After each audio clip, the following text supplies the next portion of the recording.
Good morning, evening, or afternoon, everybody. It's Kaghoe coming at you with another video. So as you can see right here, the PTR is up finally, which is pretty freaking cool. It's been long awaited, as you know. I've been really wanting to get on here for the past week, and there's just so much to go out and test as well as see.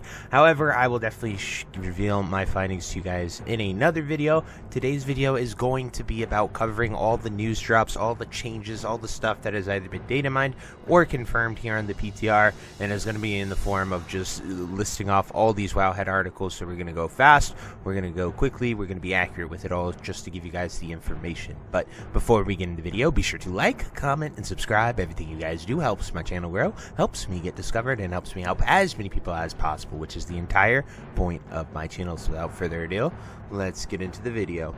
So we are going to switch it over to the first article, and we are going to get right into this. So as you can see right here, this is just the announcement for the new Emerald Grove Raid and Nightmare in Phase 6 of Season of Discovery. Just sort of going over there, the bosses, how you can teleport to them. I covered this a lot in the video yesterday with the official notes, so just letting you guys see this and be aware of it for the Emerald Grove new raid. Then something awesome is we have new consumables and things and armor kits, bombs, just so many new stuff, and this is like building on the professions, which is really awesome. So as you can see, there's new flasks for everyone, and right here it's a flask of ancient knowledge, which is 180 spell power, which is really cool. Right now, flask of supreme power gives you 150 spell power, so just giving you an example of that. All of these are just buffed a little bit. Then there is a straight up tanking flask. It's not just flask of titans, it's flask of the old gods, which gives 100 stam and defense value of 10, which is really cool. There's an agi flask, which is awesome, or an elixir, sorry, an agi elixir. And these consumables give you nature res as well, which is really helpful for fighting a few of the bosses in there. So very cool to see that take place. And so, like, melee warriors can also use this Flask of Madness, so you get attack power. Same with rogues, instead of just having Flask of Titans. So they kind of broke it into a melee DPS flask as well as that. And healers now have their own special healing flask instead of just a spell power one. So really good on them to do that. New elixirs, as you can see. These are just, you know, nature res on top of, like, slightly better than what we already use. So really cool to see these consumables take place, use all these things. And as you can see, there's new things called like Hive Thistle and Karaji Stalker Venom. These are going to either drop off the bugs or be in the raid. I'm not too sure on how to find this new stuff yet. I'll definitely let you know the moment I figure it out. But it's either going to be in the raid or just killing mobs in Silithus. So really good on them for that. There's new enchants, as you can see. New engineering stuff. If I read every single one of these, we're going to be here for a while. New armor kits, but essentially just either adding things that would be an enchant for your class that is not already there, or improving them to be better. And they even have a good vibe generator that can repair damaged goods and purchase unwanted goods, so you can actually sell to it as well instead of just doing that. And it seems to be, it is a unique equipped, and it has a 4-hour cooldown, so it does not go away. So it's literally a permanent repair bot for your guildies, so engineering can be huge for that as well. Love to see that. Then the next one we have right here is going to be, this is super cool, an ancient branch which allows you to call your Argent Dawn Squire to you. And this will allow you to get reputation by killing Silithoids. So as you can see, a really cool map here. Shows you where all the bugs are. There's some in Feralis, Ungoro, all the Silithus hives, even some 1,000 needles, which would be very interesting if those give rep as well. So it'll be cool to go out and test those and see those. It's weird that it has 3 charges and is a 15-minute cooldown. I'm not sure how long it will last, as well as if you can bring it into raid, because if you can bring it into raid, everyone's going to want a squire of their own, which would be pretty interesting, but really cool to see that. So you can either get your Urgent Dawn rep up for the coming phase, or you can you know, catch up if you're coming back to Sod and don't have it. Next, we have upgraded loot. So I'm just going to briefly talk about this. So the rings are all different from the Brood of Norsdamu. So you need to look at this effect right here. Increases your casting speed of your spells by 2% per piece of time worn armor. Then it gives you 1% chance per piece of time worn armor equipped to gain an extra attack on regular melee or ranged hit that deals 100% weapon damage. Then we have reduces your chance to reduces the chance for your attacks to be dodged or parried by 1% per piece of time worn armor. And then we have gives you a 1% chance per time worn armor to get an extra attack. So those are the rings and the things. This is the next effect, is going to be increases effectiveness of your healing and shielding spells by 2% per piece of time worn armor. And then we have increased damage dealt by all of your damage over time spells by 2% per piece of time worn armor, and increases your effectiveness of your fire damage spells by 3% per piece of time worn armor. And it has defense on it, so it'll be super interesting to see if that's too much. If once you're full time worm, if fire mages will want that ring instead of it's locked to shaman or warlock. JK. Blizzard was smart right there, but just that was my first thought. But those are the new rings and those effects. Now you might be asking, what the heck is time worm armor? As well as you can see, these are the ways that you would go. The paths are broken down here, so there are multiple paths. Originally there were 4 paths, and they were just stat stick rings. They were good rings, but just keeping you guys aware of that. So you might be asking, what is time worn armor? So here is the breakdown of the gear changes that they've added in AQ. So as you can see, pieces of armor that drop from AQ are time worn, and they have effects added to them.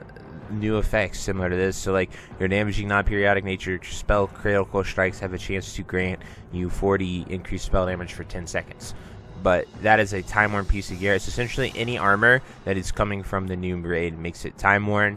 A lot of these things did get tweaks, but it's going to be real interesting to see where the trade-off is from the gear that we have and the gear, where that break point is. It'll be fun to play around with that. But like I said, I'm not going to go over every single piece of loot. You guys can come over to this page right here. I'll link it down below if you want to look at all the loot. But a lot of things have been changed similar to what we've seen with MC, BWL, and it has been really cool. And they added that time worn effect just so you're not sitting in last phase's gear or stuff like that. Time worn will hopefully, with the ring, be an effect that'll be greater than normal. Then the new Silithid mounts work outside of AQ. That's pretty much all this announcement is. It is these mounts right here, as you can see, and they drop from the bonus chest loots. So that is pretty cool. So people will be able to run around on different colored bugs that are completely different from the bugs that they were originally using. And you won't only see just black scarab mounts out here. You'll see a bunch of other ones. So they also updated profession gears and re-itemized them. So there are these obsidian razor plate sort of sets, and there are some nice nature res set pieces here. They did it for plate, leather, cloth, and they gave cloaks and weapons. So looking at these are sort of like catch-up gear. If you've been raiding BWL, you will probably be good. You do not need to get any of these other than your nature res pieces. But if you are not raiding BWL, these pieces can be really, really good for you. So it's just something you can look at and maybe go with if you want. But definitely we'll know more when people get to actually playing it. But just, really cool to see them once again add in some really good stuff. So on Visitus, I would probably use Dream Scale mitts here and Dream Scale bracers just so I have more nature res to fight them as a mage. So just an example of that stuff. Love to see it. Love to see them doing that. And of course, these will use new items in the game. Here are the Emerald Drake reworks. So this is really awesome to see. They actually took the time to go over all this Emerald Drake loot, and they made it actually really, really good. Some big changes like Ring of the Everliving. It has the same agility, 3 less stam, but it has 1% hit on it. So that is a really cool ring for all the rogues, feral druids out there that didn't get their DFT or Band of Akiria. It is obviously it's only 1% hit, but it is good enough to be a pseudo substitute for that. So you love to see stuff like that be on the vendors. As well as another thing I wanted that jumped out to me is going to be the Malfurion Signet Ring. So this will give you 15 stam, 20 nature res, and it gives you 1% hit.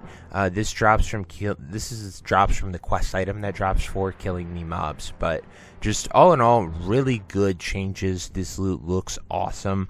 And I'm excited to get in there and do the green dragons as well. They also added a lot of nature res to all these pieces, so it'll help you for your visitous fighting in AQ. The next thing, and probably one of the coolest things that I think they have ever done, is data mined items provide party and raid buffs in Phase 6. Now, I do not know if this is exactly what we think. Like, I do not know if this is going to be there or if this is going to be just a PTR thing, but I think it is super cool. They have these items. We don't really even know how you get them yet, but they are like reusable items that give you the world buffs on a 30-second cooldown, and it'll give you all of them. Now, they had a item here in the PTR that you could just use and it would give you full world buffs, but really cool to see these. I don't know how you get them. I don't know what you're going to be able to do to get them, but I can tell you this: if you wipe and sod, it feels really, really bad to lose all of your world buffs. So I think this is cool to have it in there. A lot of people are at the point where they're just doing maintenance and it's really tedious for them. Like, they're dreading logging in, going to get world buffs. So I think this will be a cool thing. I can't wait to see how we get them. World buffs are what they are, and a lot of people really want them all the time because they make you crank, and if you don't have them, it can lead to some pretty brutal raids. We wiped on Val yesterday, or Vale, and so we lost our world buffs, and we had a bumpy one if you tuned in last night to our stream. But anyway, I like this change. I think it's good. Saw's a seasonal server. I don't see a problem with giving people world buffs, especially also giving them something to do it if they lose. And then that way, if you wipe on the raid, it doesn't end your descent into madness as well, because you can get your world buffs again. Now, this is one of the coolest things that I didn't even see coming at all, and that is reworking the original Dark Moon Fair decks to be completely different. So the Blue Dragon, 5% chance on successful spellcast to allow 100% of your mana regen while casting for 15 seconds. So that is up from 2%.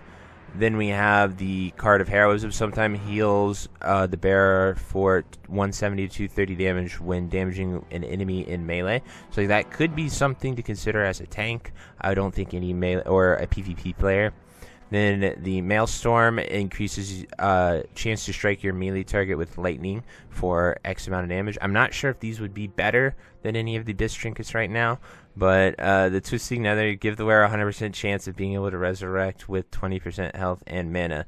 So that's really interesting. I'm not sure where you would use that, but like, if you think you're gonna die, put this on. Like, it could be something to use during prog, I guess, and have people experience it and learn from the fight. And it only has a 3-minute cooldown, so like, if you're just doing a portal to learn and try something out, you would do that. I don't know. It's super cool to just be able to have a self-resurrect as a trinket. That's really interesting. Like, everyone put on your trinket going into Cthulhu just in case you get lightning zapped. Just so many things to really talk about and do with that. So that could be really cool. Definitely an interesting one. Then the new Blood Moon event awards and season mounts. So there's a blood-caked raptor and a blood-caked tiger. So I think they'll just be dripping blood or something like that. We don't really have any graphics. Then there are some new rewards, which are pretty decent. Nothing too crazy, and they're definitely angled more on the PvP side with stam stacked items instead of just being big spell power. So like, they're not as good as the PvE gear, but it does give you a ton of stam, so tanks could definitely see some value in going out and getting these items from a PvE standpoint. But really good. I'm so happy they're bringing this event back. I think this was probably the best event they have had in Season of Discovery thus far. Just an absolute awesome event, and I think it is well loved by a lot of people. I would love them to just put it over in Silithus. I've said this many times because everyone's already going to be in Silithus, so I think it'd be cool to see it there and, you know, make Silithus the central hub, but it could get crazy, so I don't really know. But I love that event. I think it is the best event. It's just casual, fun PvP. Go out there, blast each other with no real, like, negative side effects. You just get in there and you have fun, and that's always good to see. But anyway, this video is quite long. I truly hope you enjoyed it. If you have any questions, anything you'd like to add, anything you think I've missed, definitely drop it down below. I look forward to seeing what you guys have to say about it all, because it was a lot of news. So anyway, until next time, have a great day. Bye-bye. Hey you. Yes, you. Are you still there?